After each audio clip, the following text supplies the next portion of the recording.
What is going on, everybody? Welcome back to the Right or Wrong NFL podcast, the podcast where you get all your weekly updates around the NFL, including scores, updates, injury reports, winners and losers from the week, as well as so much more. NFL Week 2 of the preseason is officially over, and with Week 2 brought new standouts, new rookies, and of course a lot of new takeaways. So with us having so much to talk about today, let's get straight on taking a look at scores from around the league. Now Chicago kicked off the weekend, I guess technically on Thursday, kicked off the NFL week, going to Seattle and upsetting the Seahawks 27-11 to get their first win of the preseason. And honestly, I think Chicago's a better team than a lot of people are giving them credit for. Are they a good team? I wouldn't say so, but I've seen a lot of people saying the Chicago Bears are going to go 1-17. They're not going to win a game, or they're going to get completely swept by everybody this year, and they're not going to be a challenge. I do not think Chicago is the worst team in the NFL, and this is coming from a fan of the Detroit Lions who actively is rooting for Chicago to be the worst team in the NFL.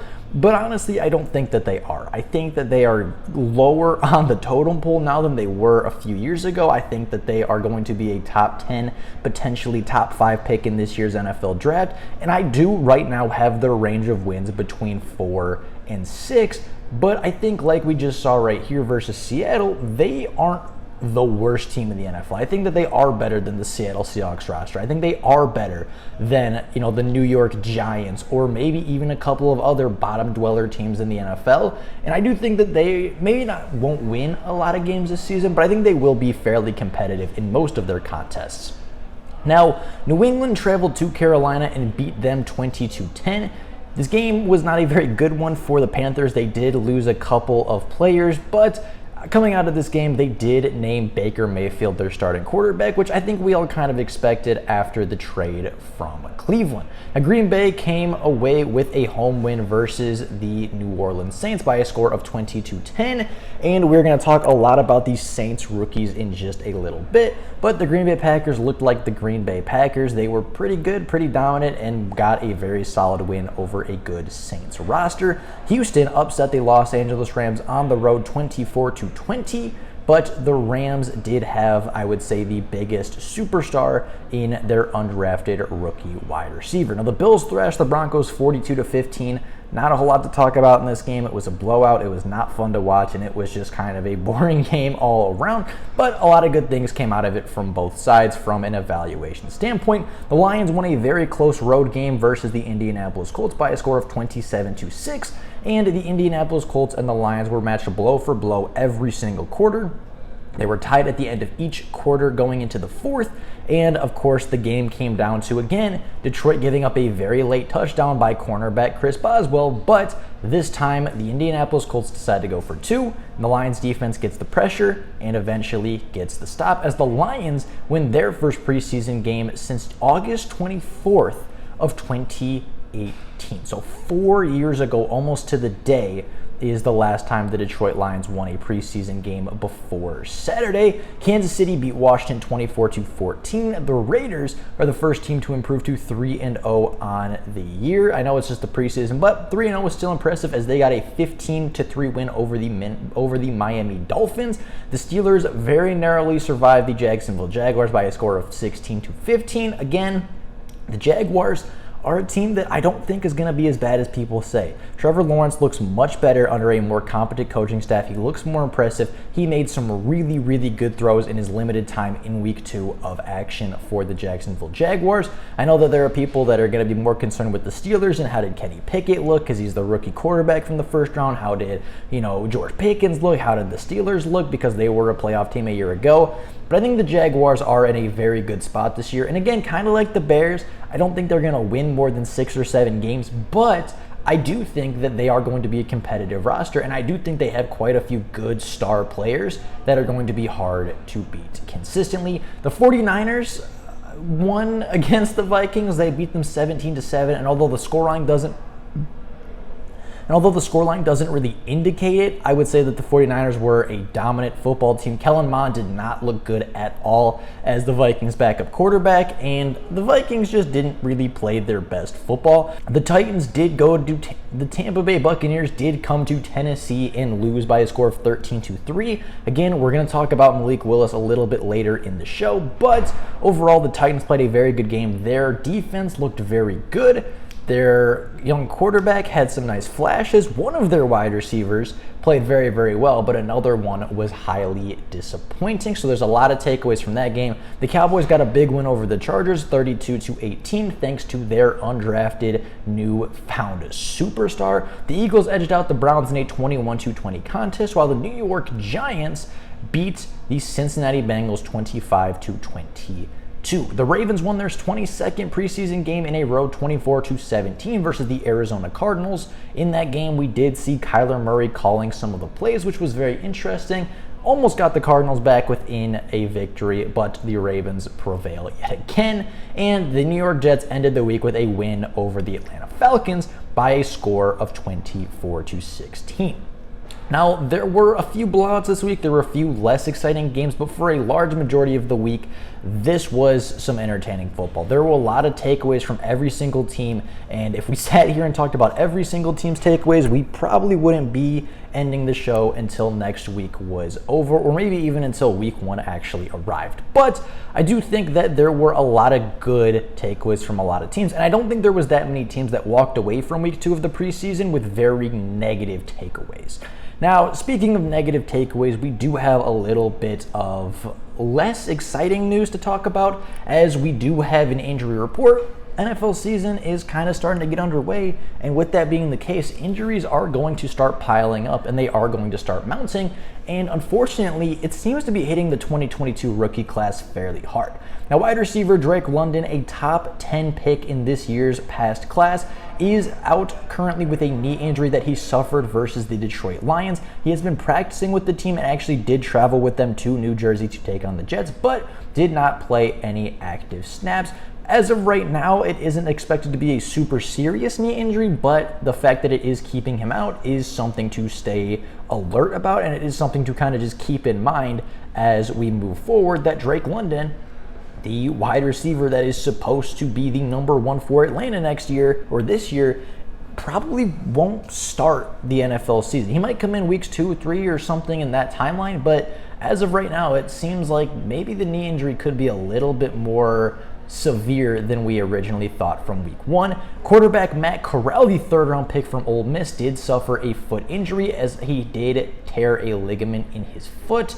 There isn't an exact timetable or an exact timeline yet to this point, but he was helped off the field, and based off of the comments of head coach Matt Rule, it is expected to be a very long-term injury that could cost Matt Corral his rookie season. Now, Kayvon Thibodeau also left the field with injury in the Giants versus Bengals game. The former top 10 pick from Oregon was off to a pretty good start with the first team defense when he faced a cut block from tight end Thaddeus Moss.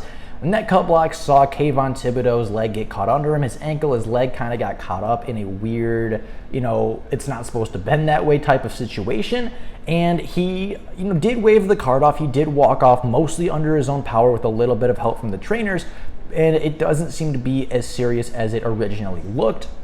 It was a big deal on social media, and it was a big deal throughout the NFL that, this could be a dirty play that cost Kayvon Thibodeau a top 10 pick, potentially his rookie season. But after further, tests, and after there was a little bit of time to actually see what the injury was, it has been discussed that it was a sprained MCL and not a torn ACL or MCL or anything like that. And Kayvon Thibodeau is expected to miss a few weeks of the NFL preseason, but I'd say overall the Giants dodged a bullet, as Kayvon's time to recovery is anywhere between 2 to 4 weeks. Now, running back Kenneth Walker, the Michigan State product and the 2nd round pick from this most recent draft, is recovering from a hernia repair. He does not have a specific timetable, but Pete Carroll does seem extremely optimistic. I don't think he's expected to start week 1 of the NFL season, but should be back relatively quickly within the first couple of weeks, and certainly within the first month of regular season play. Tyquan Thornton, the wide receiver from New England, is having a really good camp and actually even caught his first career touchdown last week against the New York Giants.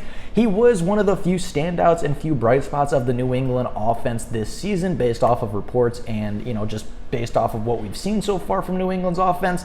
And unfortunately, he did have a pretty serious collarbone injury that is expected to keep him out anywhere between 6 to 9 weeks into the NFL season. And then Andrew Booth, the cornerback from Minnesota, the early second-round pick, did have a minor ankle injury that took him out of the game and forced him to not return. However, it does seem to not be a serious deal, as he is expected to not only play in week 1, but potentially make his return to the field as early as this coming preseason game. Now, again, the preseason, the wins and losses don't really matter. What really matters is the players, right? And what really matters is the depth. What really matters and what a lot of people look for are the rookies and the young players and the depth pieces for their particular team. And with that being the case, there were a lot of players that impressed this week. Players that we didn't get a chance to talk about last week, players that showed up big, or some players that quite honestly aren't showing up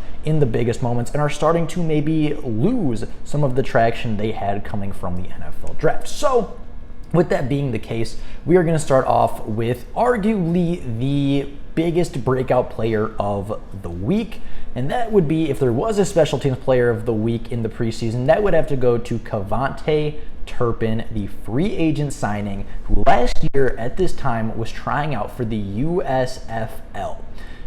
KaVontae Turpin had 2 separate touchdown returns on special teams for the Dallas Cowboys in the first half versus the Los Angeles Chargers. He showed elusiveness. He showed the ability to break away with his speed. He showed really good change of direction. He showed his ability to have good kick and punt return success. And I do believe that KaVontae Turpin, with some of the injuries that the Dallas Cowboys are facing at wide receiver, and of course just with that special teams versatility really shining through in the second week of the preseason, I do think that he is going to make the team. And I do think he has locked up a roster spot for the Dallas Cowboys. I think he will make the team, and I think he could and probably should be the team's primary kick and punt returner. I think Dallas found a gem from the USFL, and I think that they are going to kind of rock with him as their number 1 return man.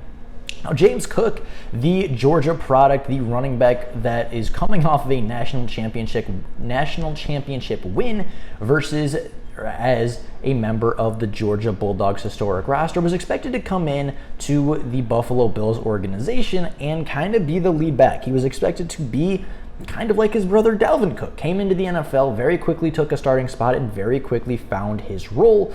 And while I think he is still going to have a role within the offense, recent reports have come out saying that James Cook may not be the lead back in Buffalo.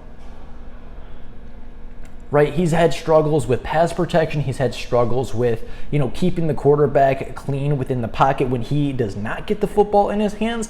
And at the college level, you can kind of work around that, right? At the college level, especially at a top 5 program like Georgia with your insanely big offensive line, you can kind of get away with that if you're James Cook, right? The talent was there, the receiving talent was there, the rushing ability was there.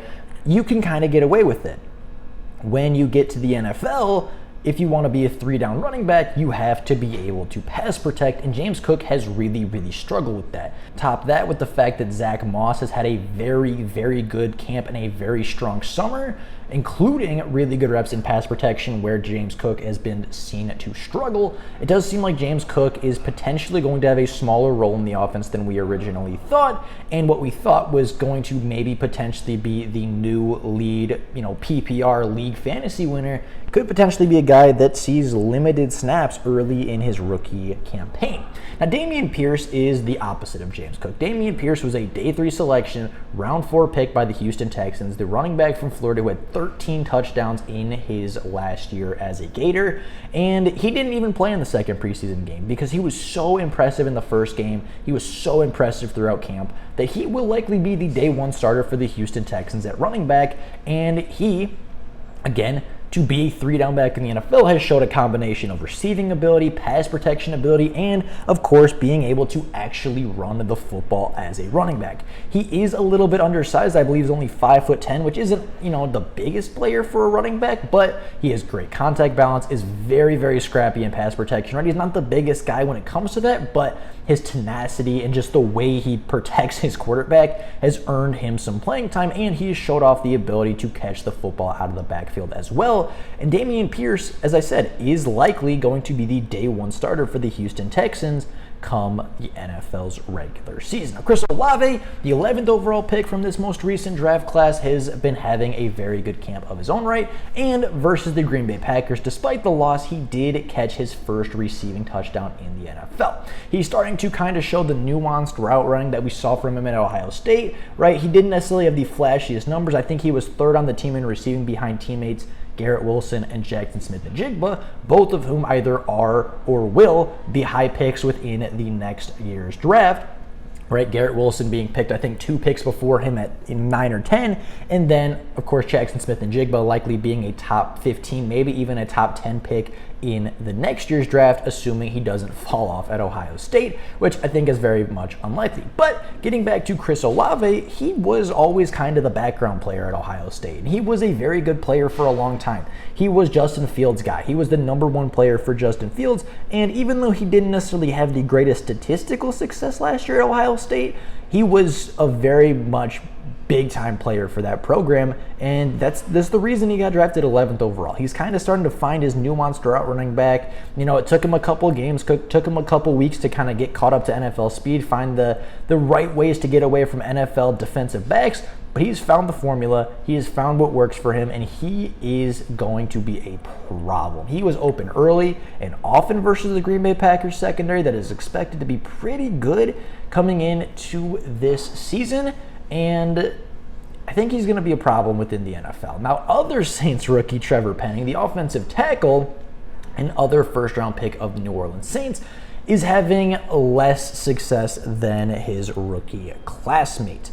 Trevor Penning had multiple fights throughout the first couple days of training camp as he just continues to struggle in pass protection. He is a very tenacious run blocker, but he is very, very raw, and he gave up quite a few sacks, or gave up quite a few pressures, quite a few penalties, and just hasn't really been playing all that well when it comes to being the potential successor to a guy like Teron Armstead, who just left the New Orleans Saints to go to the Miami Dolphins.